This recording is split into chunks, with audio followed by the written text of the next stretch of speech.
Hello, here I am again in the name of the sovereign creator of heaven and earth, the Lord Jesus Christ. With the last video, I concluded my evaluation of the Westcott and Hort critical theory. But now we'll take up in the following videos some possible objection. Today, I want to take up the objection that are not the oldest manuscripts the best. Bergen recognized the antecedent probability with these words, quote, "The more ancient testimony is probably the better testimony. That it is not by any means always so is a familiar fact. But it remains true, notwithstanding, that until evidence has been produced to the contrary in any particular instance, the more ancient of two witnesses may reasonably be presumed to be the better informed witness." End quote. Now, I personally disagree with Bergen. I say that a great age in a manuscript should arouse our suspicion. How could it have survived for over 1,500 years? Why wasn't it used and worn out? That's my reaction. Let's proceed now. This a priori expectation seems to have been elevated to a virtual certainty in the minds of many textual critics of the past century. The basic ingredient in the work of men like Tregelles, Tischendorf, and Hort was a deference to the oldest manuscripts. And in this they followed Lachmann. Zuntz said, quote, "The best attestation," so Lachmann maintained, is given by the oldest witnesses. Taking his stand rigorously with the oldest and disregarding the whole of the recent evidence, he drew the consequence of Bengal's observations. The material which Lachmann used could with advantage have been increased, but the principle that the text of the New Testament, like that of every other critical edition, must throughout be based upon the best available evidence was once and for all established by him, end quote. Note that Zuntz here clearly equates oldest with best. He evidently exemplifies what Oliver has called the, quote, "growing belief that the oldest manuscripts contain the most nearly original text," end quote. Oliver proceeds now again, quote, "Some recent critics have returned to the earlier pattern of Tischendorf and Westcott and Hort to seek for the original text in the oldest manuscripts. Critics earlier in the 20th century were highly critical of this 19th century practice. The return has been motivated largely by the discovery of papyri, which are separated from the autographs by less than 2 centuries," end quote. That was Oliver, but I say the contrary evidence is in hand. We have already seen that most significant variants had come into being by the year 200, before the time of the earliest extant manuscripts, therefore. So the a priori presumption in favor of age is nullified by the known existence of a variety of deliberately altered texts in the 2nd century. Each witness must be evaluated on its own. As Colwell has so well put it, quote, "The crucial question for early as for late witnesses is still, where do they fit into a plausible reconstruction of the history of the manuscript tradition?" End quote. Well, it is generally agreed that all the earliest manuscripts, the ones upon which our so-called critical eclectic texts are based, come from Egypt.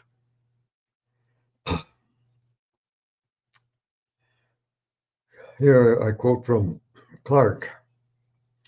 "When the textual critic looks more closely at his oldest manuscript materials, the paucity of his resources is more fully realized. All the earliest witnesses, papyrus or parchment, come from Egypt alone. Manuscripts produced in Egypt, ranging between the 3rd and 5th centuries, provide only a half dozen extensive witnesses. That is to say, the Beatty Papyri, the well-known Uncials, Vaticanus, Sinaiticus, Alexandrinus, Ephemercyrus, and Freer Washington," end quote. And I say to these, we have to now add the Bodmer Papyri.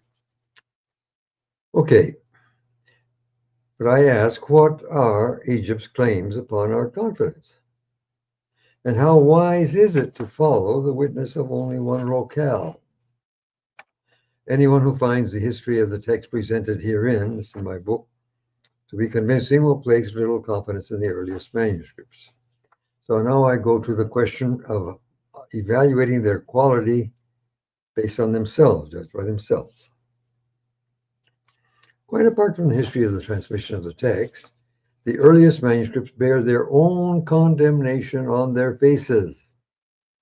Papyrus 66 is widely considered to be the earliest extensive manuscript. What of its quality? Again, I borrow from Colwell's study of the Papyri 45, 66, and 75. Speaking of, quote, the seriousness of intention of the scribe and the peculiarities of his own basic method of copying, end quote, Colwell continues, quote, on these last and most important matters, our three scribes are widely divided. Papyrus 75 and 45 seriously intended to produce a good copy, but it is hard to believe that this was the intention of Papyrus 66. The nearly 200 nonsense readings and 400 itacistic spellings in Papyrus 66 are evidence of something less than disciplined attention to the basic task. To this evidence of carelessness must be added those singular readings whose origin baffles speculation. Readings that can be given no more accurate label than careless readings to assorted variant carelessness leading to assorted variant readings. A hurried count shows Papyrus 45 with 20, Papyrus 75 with 57, and Papyrus 66 with 216 purely careless readings. As we have seen, Papyrus 66 has, in addition, more than twice as many leaps from the same to the same as either of the others, end quote. Okay, the Colwell study took into account, attention please, only singular readings.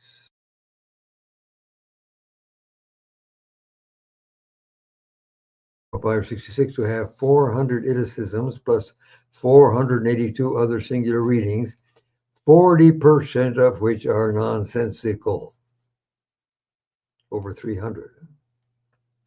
Quote, Papyrus 66 editorializes, as he does everything else, in a sloppy fashion, end quote. In short, Papyrus 66 is a very poor copy, and yet it is one of the earliest. Papyrus 75 is placed close to Papyrus 66 in date, though not as bad as Papyrus 66, it's scarcely a good copy. Colwell found Papyrus 75 to have about 145 itacisms plus 257 other singular readings, 25% of which are nonsensical.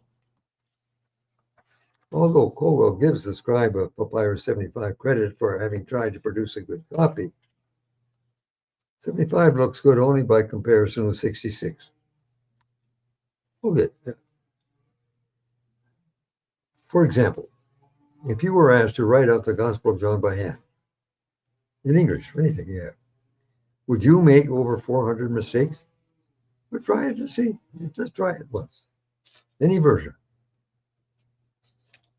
It should be kept in mind that the figures offered by Colwell deal only with errors which are the exclusive property of the respective manuscript. They doubtless contain many other errors which happen to be found in some other witnesses as well. In other words, they are actually worse even than Colwell's figures indicate, like they are bad. Papyrus 45, although a little later in date, will be considered next because it is the third member in Colwell's study. He found 45 to have approximately 90 itacisms plus 275 other singular readings, 10% of which are nonsensical. However, 45 is shorter than 66, 75 is longer, and so is not comparatively so much better as the figures might suggest at first glance. Colwell comments on 45 as follows, quote, another way of saying this is that when the scribe of Papyrus 45 creates a singular reading, it almost always makes sense. When the scribes of 66 and 75 create singular readings, They frequently do not make sense and are obvious errors. Thus, Papyrus 45 must be given credit for a much greater density, attention, of intentional changes than the other two. And quote now another quote, also from Colwell. As an editor, the scribe of 45 wielded a sharp axe. The most striking aspect of his style is its conciseness.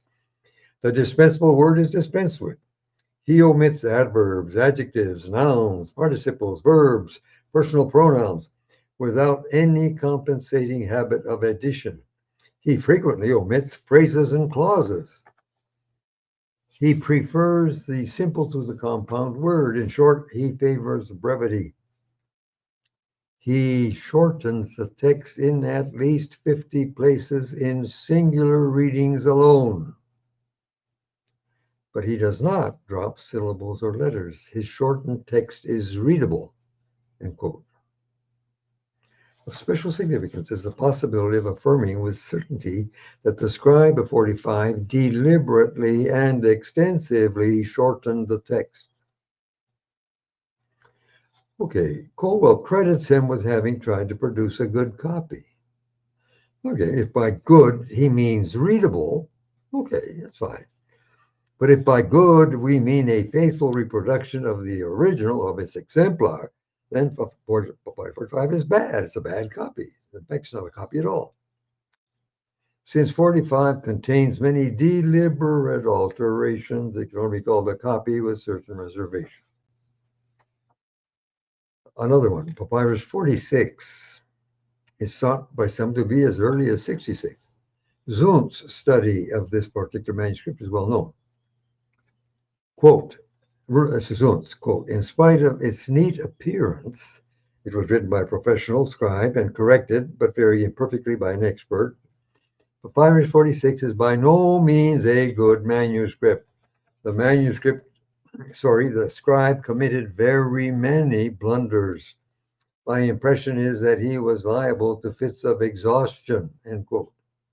That was Zundt's. It should be remarked in passing that Codex B is noted for its, quote, neat appearance also, but it should not be assumed that therefore it must be a good copy.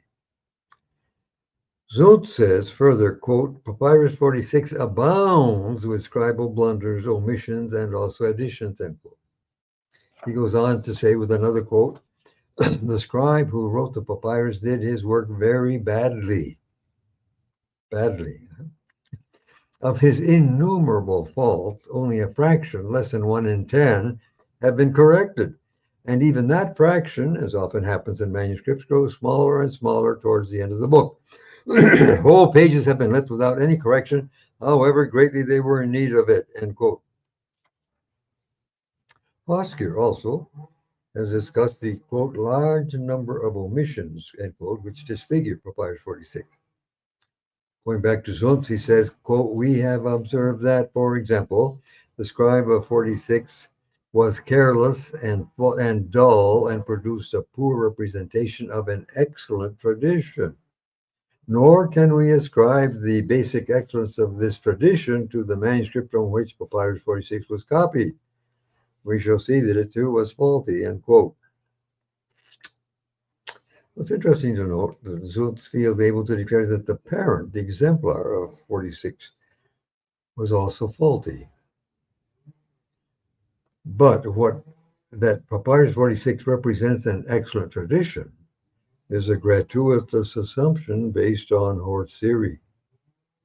What is incontrovertible is that P46, as it stands, is a very poor copy, as Zundt himself has emphatically stated. Allant says concerning Papyrus 47, quote, we need not mention the fact that the oldest manuscript does not necessarily have the best text. Papyrus 47 is, for example, by far the oldest of the manuscripts containing the full or almost full text of the Apocalypse, but it is certainly not the best, end quote. That was Allant on 47. Now I'm going to go on to a different item. The quality of the oldest manuscripts judged between themselves. As to codices B and Aleph, we have already noted Hosker's statement that those two manuscripts disagree over 3,000 times in the space of the four Gospels. Simple logic imposes the conclusion that one or the other must be wrong over 3,000 times. That is, they have over 3,000 mistakes between them. Again, if you were to write out the four Gospels by hand, you just try it and see, okay? Do you suppose you could manage to make 3,000 mistakes or even 1,500? Come on. Aleph and B disagree on the average in almost every verse of the four Gospels. Such a showing seriously undermines their credibility, all right? Bergen personally collated what in his day were the five old uncials. That's Aleph, A, B, C, D. Throughout his works, he repeatedly calls attention to the Concordia Discord, that's Latin, for the prevailing confusion and disagreement, which the early uncials display between themselves. Luke 11, verses 2 through 4 offers one example. Quote, the five old uncials, Aleph, A, B, C, D, falsify the Lord's Prayer as given by St. Luke in no less than 45 words. So little do they agree among themselves that they throw themselves into 6 different combinations in their departures from the traditional text, Textus Receptus. And yet they are never able to agree among themselves as to one single various reading. While only once are more than 2 of them observed to stand together, and their grand point of union is no less than the omission of an article. Such is their eccentric tendency that, in respect of 32 out of the whole 45 words, they bear in turn solitary evidence, end quote. Mark chapter 2, verses 1 through 12 offers another example. This is still Bergen. Bergen again, quote, in the course of those 12 verses, there will be found to be 60 variations of reading. Now, in the present instance, the 5 old uncials cannot be depositories of a tradition, whether Western or Eastern, because they render inconsistent testimony in every verse. It must further be admitted, for this is really not a question of opinion, but a plain matter of fact, that it is unreasonable to place confidence in such documents.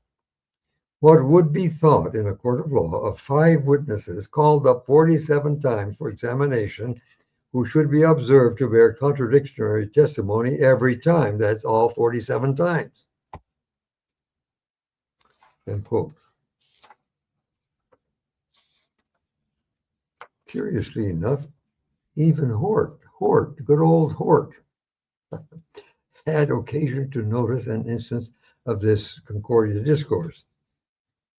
Commenting on the 4 places in Mark's Gospel, chapter 14, verses 30, 68, and twice in 72, where the cocks crowing is mentioned, Hort said, quote, the confusion of attestation introduced by the several cross currents of change is so great that of the 7 principal manuscripts, that's Aleph, A, B, C, D, L, Delta, no 2 have the same text in all 4 places, end quote. That's Hort. He might also have said that in those 4 places, the 7 uncials present themselves in 12 different combinations, and only A and Delta agree together 3 times out of the 4. And if we add the codices W and Theta, the confusion remains the same, except that now there are 13 combinations. So I ask, are such witnesses really worthy of credence? Come on. Recalling Colwell's effort to reconstruct an Alexandrian archetype for chapter 1 of Mark, chapter 1 of Mark, either Codex B is wrong 34 times in that one chapter, or else the majority of the remaining primary Alexandrian witnesses is wrong. Yeah. And that sort of does nasty things to the pretensions of the Alexandrian text, okay? And so on for Aleph and L, etc. Further, Kenyon, This is Kenyon, not Cole. Kenyon admitted that Codex B is, quote, disfigured by many blunders in transcription, end quote. Scrivener said of Codex B, quote, one marked feature characteristic of this copy is the great number of its omissions. That no small portion of these are mere oversights of the scribe seems evident from the circumstance that the same scribe has repeatedly written words and clauses twice over, a class of mistakes which my and the collators have seldom thought fit to notice. And I say that's dishonest. They had to do it. They had to register that. Which by no means this enhances our estimate of the care employed in copying this venerable record of primitive Christianity, end quote. That was Scrivener. Even Hort, good old Hort, he conceded that the scribe of B, quote, this is Hort, the scribe of B, quote, reached by no means a high standard of accuracy, end quote. Codex Aleph is acknowledged on every side by everybody to be worse than Codex B in every way. Codex D, Visa, is in a class by itself. Said Scrivener, quote, the internal character of the Codex Visa is a most difficult and indeed an almost inexhaustible theme. No known manuscript contains so many bold and extensive interpolations. 600, it is said in Acts alone. Mr. Harris, from curious internal evidence, such as the existence in the text of a vitiated rendering of a verse of Homer, which bears signs of having been retranslated from a Latin translation, confirms that the Greek has been made up from the Latin. End quote. Remember that Visa is bilingual. That's Latin and Greek. And Latin is primary, but even Hort, good old Hort, spoke of, quote, the prodigious amount of error which D contains. And Bergen concluded that Codex D resembles a Targum, that's a commentary, more than a transcription. Now I'm going to take up the quality of the oldest manuscripts judged by the ancient church. Like if those are our best manuscripts, we may as well agree with those who insist that the recovery of the original wording is impossible and turn our minds to other pursuits. Why waste time with it? But the evidence indicates that the earliest manuscripts are the worst. The best are the worst. It is clear that the church in general did not propagate the sort of text found in the earliest manuscripts, which demonstrates that they were not held in high esteem in their day. They don't have any copies. Consider the so-called Western text type. In the Gospels, it is represented essentially by one Greek manuscript, Codex Visa, Codex D or 05, plus the Latin versions, well, sort of. So much so that for many years, no critical text has used the cover symbol for the Western text. In fact, Kurt and Barbara Lant now refer to it simply as the D text. Well, at least that's objective, okay? The Church Universal simply refused to copy or otherwise propagate that type of text. No copies. Nor can the Latin Vulgate legitimately be claimed for the Western text. It's more Byzantine than anything else. That's true. Check it out. And recall that the Vulgate, was translated in the 4th century. 4th century? Okay, so much for the Western. Now let's consider the so-called Alexandrian text site. In more recent times, neither the United Bible Society nor the Nestle text, Nestle text, use a cover symbol for the Alexandrian. There's no cover symbol. Only for the Byzantine. NA has a big M. UBS has a biz. Frederick Vissa collated and analyzed 1,386 manuscripts for chapters 1, 10, and 20 of Lucas, 3 complete chapters, chapters 1, chapter 10. On the basis of shared mosaics of readings, he was able to group the manuscripts into families. 15 major groups, he called them major, and 22 lesser ones. One of the major ones he calls Egyptian, the Alexandrian. It is made up of precisely 4 uncials and 4 cursives, plus another 2 of each that are Egyptian in one of the 3 chapters. If we round up to 10, just for the sake of the argument, that makes 10 out of 1,386. That's less than 1%. Okay? Less than 1%. Again, the Church Universal simply refused to copy or otherwise propagate that type of text. Codex B has no children, not one. Codex Aleph has no children. In fact, it is so bad that across the centuries, something like 14 different people worked on it, trying to fix it up, but no one copied it. Do you remember Colwell's study wherein he tried to arrive at the archetype of the Alexandrian text, chapter 1 of Mark, on the basis of the 13 manuscripts presumed to represent that type of text? They were so disparate that he discarded 7. He discarded the 7 worst ones and then tried his experiment using the remaining 6. Even then, the results were so bad, like Codex B diverged from the mean text 34 times just in one chapter, that Colwell threw up his hands and declared that such an archetype never existed. That was Colwell. Colwell said such a text never existed.